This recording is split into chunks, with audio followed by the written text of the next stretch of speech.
Generally speaking. Yay! Hi, we're back. I'm Samu. And I'm Remy. Now, on today, we're going to talk about our 3 favourite artists. Now, the artists don't actually have to be just painting. They can be music, film, whatever we want, right? Any genre of the arts. Excellent. Alright, so first, I'm going to talk about my all-time favourite artist of all time. That makes sense. Yeah. Ray Charles. Okay. So this guy, for me, he's the greatest thing that has ever happened in my life. His music hits points of feeling for me that I've never got of any other art form or any movie, painting or any other music has never affected me the way a Ray Charles song affects me. He's touched you emotionally. He has. Okay. He's been there for me in the low times. In the He's dark been there times for and the me good. in the happy times. And yeah, it's just everything he does. He's first of all, he's a traditional musician, so his roots really lie in jazz, but he has done everything from folk, country, blues, rock and roll. He can just do everything, and he does it the best, in my opinion. His music is always raw as well. He's never too clean or too produced. So yeah, I just really like that, and he's a great singer. It's basically his musical intuition is just perfect for me. Okay, cool. Well, I'm not that big a Ray Charles fan. That's not really my style of music, but I can appreciate him. One of my top artists of all time is a man called Ashley Wood. Now, Ashley Wood, if you're into sort of comics and obscure robots, you'll know of him. He paints these beautiful oil paintings that are very sort of simplistic. They're impressionist almost, in that there's not a lot of detail, but they say so much with broad strokes. And I really like that visual style. And even when he does his comics, he did some Tank Girl, and is most famously known for doing the artwork for the original for Metal Gear Solid. Mm-hmm. He's got that real nice, simple style that just conveys so much. It looks really easy to do, but it's actually really hard, and I quite admire him for that. And you've actually got his toys as well. Yeah, I'm actually a big Ashley Wood collector. I've got a large selection of his robots, and the robots just look brilliant in real life. He's actually got a studio here in Perth, and I applied for a job with him, and I didn't hear back from him. But no, Ashley Wood is a massive influence on me artistically.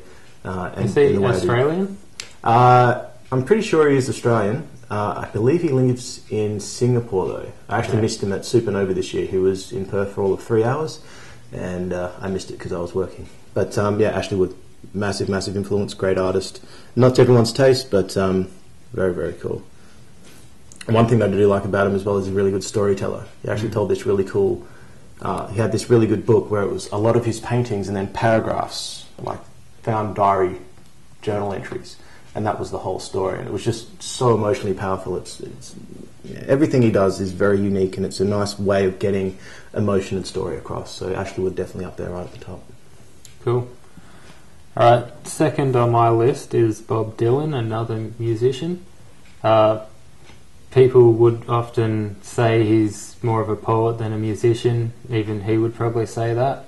I still think he's a great guitar player though, and his musical intuition is top notch as well. Yeah, in my opinion.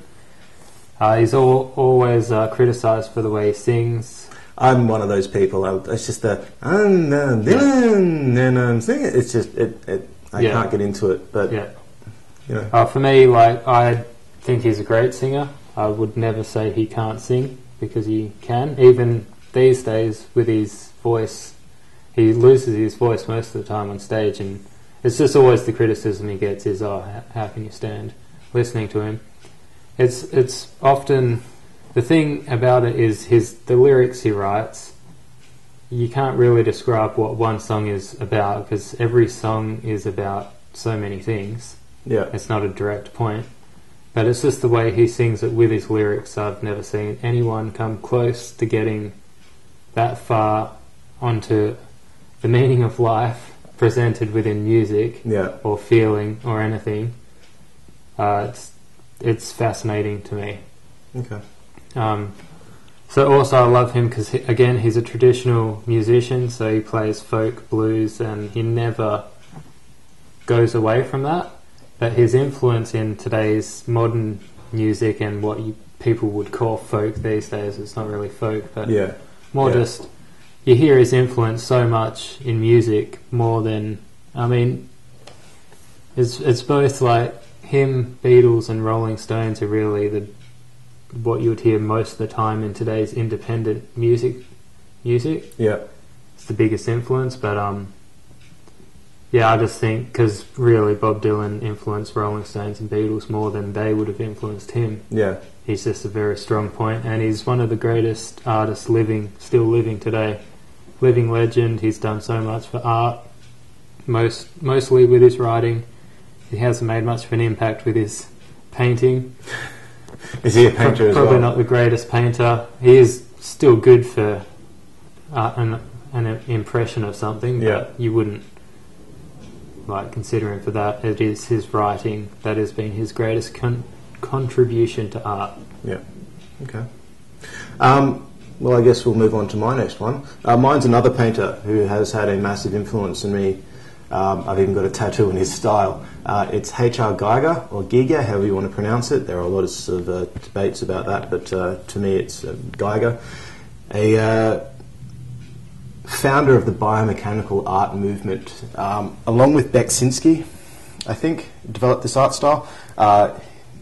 If you don't know what biomechanical is, if you've ever seen Ridley Scott's Alien, that's biomechanical, species, living machines.